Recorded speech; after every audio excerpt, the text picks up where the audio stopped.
2 years ago, I ended up telling stories in a jail for troubled kids, the Waxter Jail for Girls.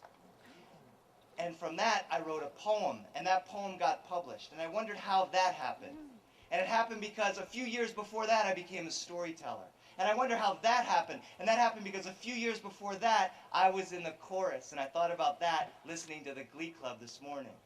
And I wondered how that happened. And it happened because when I was 4 years old, my dad brought a wonderful piece of technology to our home. It was a radio that had a sleep button on it. And it actually played music and kept the time. Does anyone remember these contraptions? Oh my goodness. And you could push the sleep button and the music would play for 29 minutes. And then it would automatically shut off. And you could watch the time. It was actually each little minute and each hour was its own little plastic tab that flipped forward. And for some reason that was endlessly fascinating. Who had one of these clocks? Who still have one of these clocks? And I would sit in my parents' room right at bedtime trying to stretch a few more minutes out of the day and watch those numbers flipping forward. And then my dad would hit the sleep button. Music would magically appear. As a 4-year-old, this was incredible. And I watched the numbers flipping forward, keeping time to the music. My dad only listened to one station before bed, WJBR, Just Beautiful Radio. And in those days, it played classical music. And sometimes he would stand transfixed, staring at the radio. And I thought he was looking at those numbers, clicking, flipping, the little light glowing just there. But no, he would say, "Mijo." My father is from Cuba. Mijo means my son, my boy. "Mijo, can you hear that?" I'd say, "Yeah, Pa, the clicking, I can hear it." "No, mijo, the violin over the clarinets." I strained. He said, "Now, can you hear the drums underneath? It reminds me of Cuba, mijo. It reminds me of the thunder before one of those storms coming off of the ocean. Can you hear that?" And I would stare and try so hard to hear, but I couldn't hear that.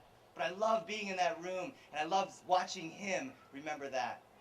A few years later, he got an even more advanced radio, which went from 0 to 59 minutes. And it wasn't the click-click, it was the green glowing numbers. Who has one of these clocks? Like little green fireflies. And to me, that clock wasn't as exciting. I couldn't see time flipping forward. I wasn't sure that time was moving with that clock. But my dad gave me that other clock. And I said, "Pa, what can I listen to?" He said, "Mijo, lo que tú quieras. Whatever you want." I said, "Whatever I want? Whatever you want, mijo." I'd hit that button, I'd listen to country and pop and late night WGN Chicago Cubs baseball games because we could get that station in Delaware. But no station was more exciting for me than WJBR. And I'd pretend like I could hear music. And I would pretend that I could imagine thunder over the hills in Cuba. In 4th grade, my first instrument that I ever got, what was the first instrument that you all got?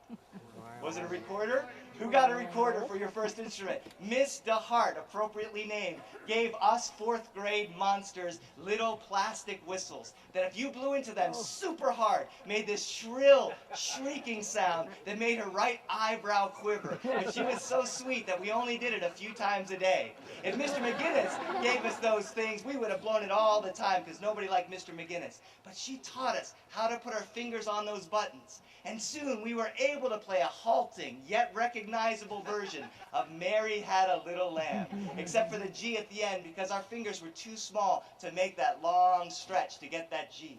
What I loved about the recorder was the democracy of it. I loved that nobody's fingers were big enough to get that G. It didn't matter how smart you were, or how far you could kick a kickball, or how many of you had parents who were getting divorced, which was only me at the time.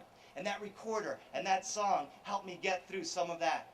And then she played for us the Erie Canal song, sitting at the piano, singing about the Erie Canal. Who knows that song? And we were transfixed by this woman, this gentle woman named Miss DeHart, playing that song. And when she was done, we erupted, "Miss DeHart, what's a canal? Where is it? Can we go there? Can we learn that song? How can you play and sing?" And she said, "If you work really hard, we'll get to do this song and maybe we'll form a 4th grade choir." Nothing seemed better than the 4th grade choir.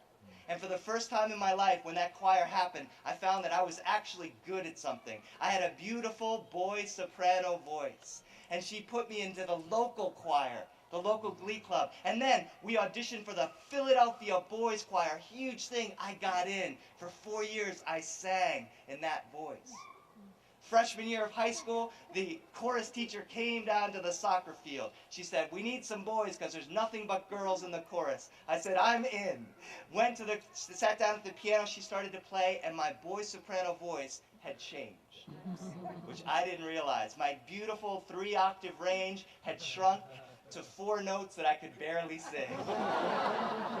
And that woman rewrote every single song within the 4 little notes that I could sing. And her goal from freshman year to senior year was to stretch that range out, and she did. It went from 4 horrible notes to 9 still kind of horrible notes.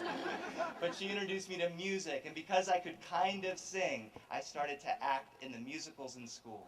And that's when I decided I wanted to be an actor. And wanting to be an actor made me discover storytelling, and I began to tell stories. And I mentioned the other night that whenever somebody would ask me to tell stories somewhere, I would say yes. Sometimes it was successful, especially for little kids. Sometimes it was disaster, like my first trip to junior high, where 400 7th grade boys and girls just stared at me for 45 minutes. And when it came time for the end of the story, the only one who clapped was the woman who hired me. And then, as all the kids were streaming out, I told you this the other night, but some of you are new. One kid was walking really tough, didn't look